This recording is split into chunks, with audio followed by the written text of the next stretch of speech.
Good evening, ladies and gentlemen. My name is Rupert Smith. Please welcome Mr. Leee Black Childers. This handsome young man is Mr. Leee Childers. This was me. This is me. This was me in 1971. That was 38 years ago. So I had just come from the Summer of Love in San Francisco, and by way of Andy Warhol, etc., I ended up doing the show for him. So as the show goes on, you can picture that person doing what this person is telling you is happening, and then occasionally there'll be a new me up on screen. You can watch my progress as I descend through bleach and eyeliner, and by the time when that picture matches this picture, the lesson's over. Yeah. Now, you told me that you were a kind of shy boy and that you always had your camera with you. Can you tell us a little bit about how you got into photography? Well, that's how. My older brother gave me his camera because he didn't know how to use it, and I didn't know how to use it either. But I found that with the camera, first of all, you've got a barrier between you and anything, and it's a nice way to meet people because you can take their picture. And I did that as a youth anyway, you know, and with family, because my family was Southern, and so they were crazy, and so taking their pictures shut them up. And then eventually, when I got to New York, and all the people were very terrifying to me, the drag queens and the crazy, crazy people, such an easy way to meet them would be to say, can I take your picture? And I never thought, oh, that's what I'm going to be. I'm going to be a photographer. I was just taking pictures like you take pictures of your family. And here's one of the first people that you memorably photographed. Ah, yes, back when he used to smile. This is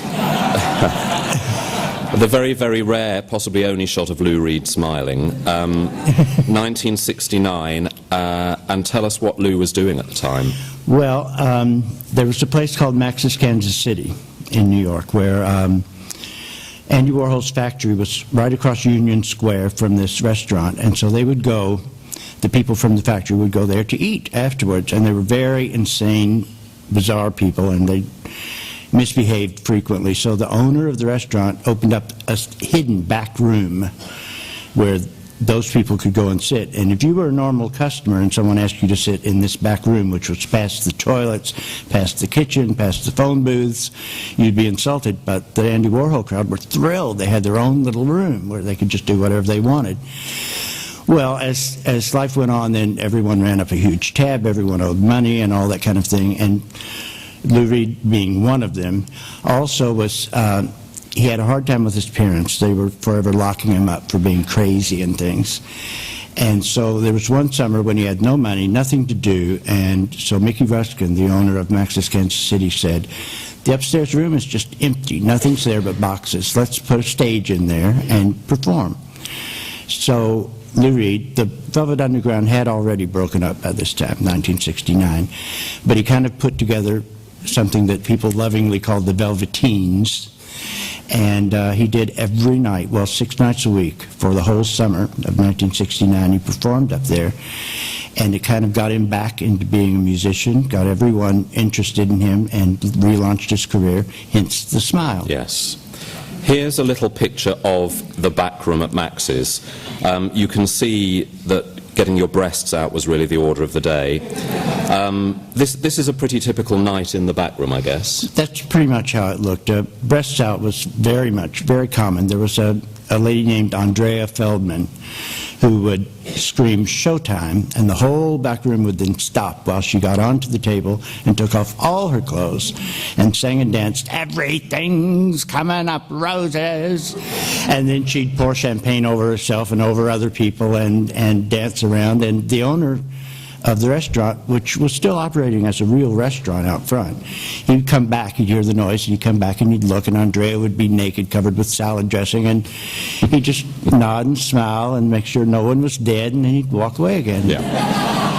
And that was the back room of Max's. Every night. You didn't have to worry where you were going in New York during those years. You could just go there and somebody and something would be happening. And it became a draw for celebrities. I mean, here we see no less a person than Jane Fonda with the great Andy Warhol drag queen Candy Darling. So it was a real mixture of high and low. And that's what was nice. There was no distinction, not only high and low, but between artists poets, actors, musicians, old, young, legends, junkies, transvestites, pickpockets, whores, tramps, beggars, thieves, etc., etc.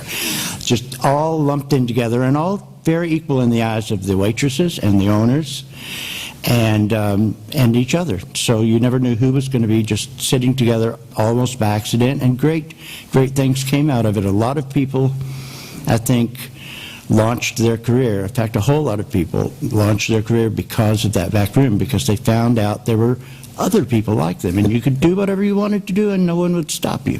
And here's somebody who rather memorably launched her career from the back room. It's Holly Woodlawn with Unknown Friend. Yeah, I don't think she even knew him. Yeah.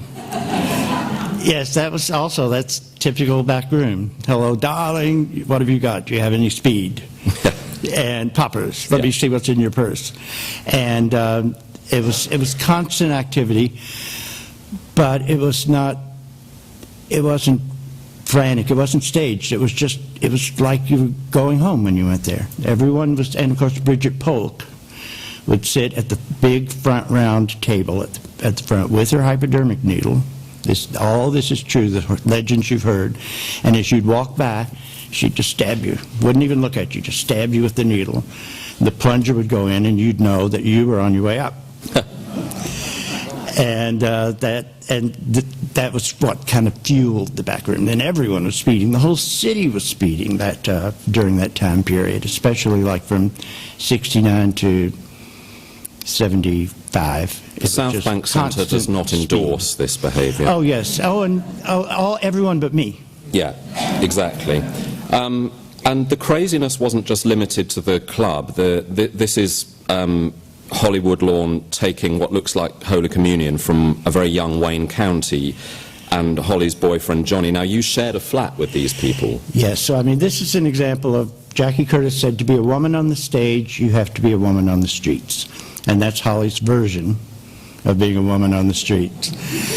No one had any money at all, and I know people are forever saying I have no money, and they really mean they have little money. This was no money at all. And so like this outfit that Holly is wearing in this picture didn't exist when we left the flat 15 or 20 minutes earlier. She just picked it out of garbage cans on the way. And by what she got in the garbage cans, that kind of set the theme for what the evening or the afternoon was going to be. In this case, very Arabian and glamorous. And she did all these pictures of like seeing the star of Jesus and everything in the sky and everything, all based on the garbage she'd found in that particular afternoon that she found. And so we was in a one-bedroom flat with a tub in the kitchen. We had Jackie Curtis, Holly Woodlawn, Jane County, who was Wayne County then, Johnny Patton, Rio Grande, Rita Red, me. Who else? There were more. A couple others. Anyway, a whole lot of people all living in a one-bedroom flat, and we didn't seem to notice it, even though there was only one bedroom and one bed, because nobody much slept. Yeah. You just came and went, and every once in a while someone would collapse on the bed or something, but it was like just a revolving door kind of apartment for quite a long time. It was great. So one of the, the ringleader really of this group of people was Jackie Curtis, who we know as the star of Warhol movies, but was also a very gifted writer and performer in her own right. And so here's another beautiful one of Jackie. Yes. This is particularly good because you can see her stubble coming through the makeup. Well, she didn't care. Nobody much cared about that. She would get up. I mean, first of all, if she was, by getting up, I mean move toward the mirror from wherever she was before, and she'd look and she'd say, oh, this makeup's very gay, dear. It's fine. Everything's all right here. Just a little more powder. And she just beat it into her face to try to get it to cake up in the stubble, because if she tried to shave it, then the makeup would have to go, and that would be so much trouble. And then she'd just throw more glitter on, and her hair would have fallen a bit, so she'd tease it up a little more and look at herself. And once she did that whole number, put the glitter on her lips, her stockings had rips in them, and the clothes were all held together with safety pins and various bits of tape and things everywhere. And she turned around and she looked at me and she went, "Ha! one day everybody will look like me. And she was right. Yeah. And that's really the story that we're going to tell tonight, is how this underground, marginalized drag queen held together with safety pins look actually conquered popular culture in the 70s, isn't it? I mean, this is where we're going with this. So, Jackie, hold this image in your mind. Jackie Curtis, a little light day makeup, you might say. Well, silver glitter as opposed to the purple glitter.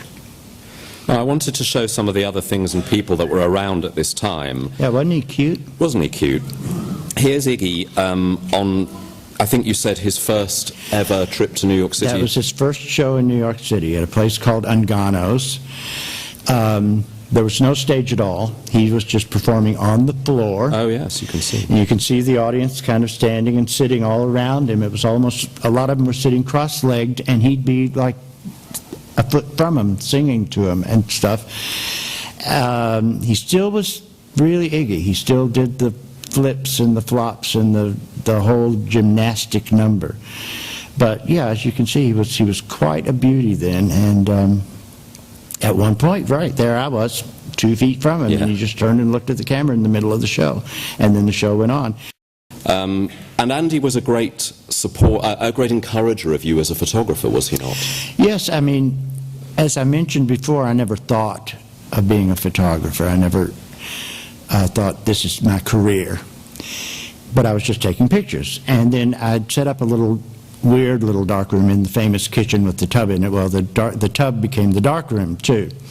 And so I would develop pictures in the tub and print them on this rickety old enlarger, and so they'd be all curly and wretched, and I'd bring a little batch into the factory and I'd show them to Andy. They were horrible stuff, but he would look at them and he'd go, "Oh, isn't this wonderful? You're great. Oh, Paul, look at this. Look how nothing's in focus. Isn't that lovely? Look how..." and I thought, oh, I'm a photographer. Andy Warhol says so. And and he pretty much did that with everyone. He had his, like all human beings, he had his good and his bad sides. That was definitely a good one. If you said you were something, he was all for it. He'd change your name, then you were the new name. He forgot the old name. He forgot, change your sex, you were the new sex. He forgot the old sex. He was just anything you said you were. He not only said you were too, but he'd tell other people you were.